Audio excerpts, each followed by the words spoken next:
J'arrive en fin de cycle, Michel Drucker réfléchit à mettre un terme à sa carrière.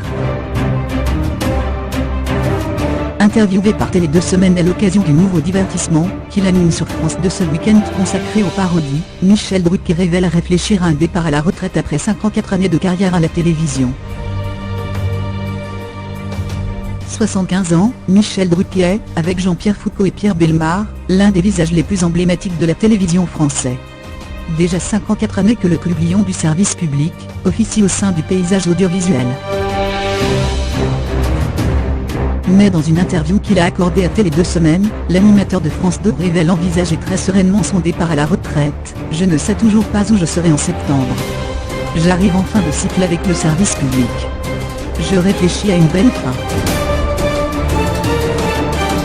Rassuré par sa direction, qui a tenu à le féliciter pour les jolies audiences dominicales qu'il réalise à la tête de Vivement Dimanche prochain, Michel Drucker envisage l'idée de partir en plein succès.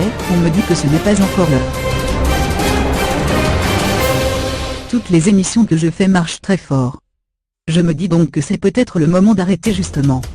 Mais peut-être que je vais prolonger d'1 an ou 2. Son émission, diffusée en amont de 19 h le dimanche, fidélise plus de téléspectateurs que Laurent Delahousse.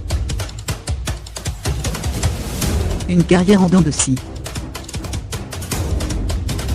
Michel Drucker a démarré sa carrière en 1964 en tant que reporter et commentateur sportif pour la première chaîne de l'ORTF. 2 ans plus tard, le mari de Dany Saval est promu animateur, à la tête du divertissement Tic Magazine. Michel Drucker rejoint TF1 en 1975, en étant à la tête pendant 5 ans du divertissement Les Rendez-vous du Dimanche. Il revient ensuite sur le service public, avec une émission qui lui a valu une incroyable notoriété publique, Champs-Élysées, avant de retourner sur TF1 pour animer Star 90 pendant 4 ans.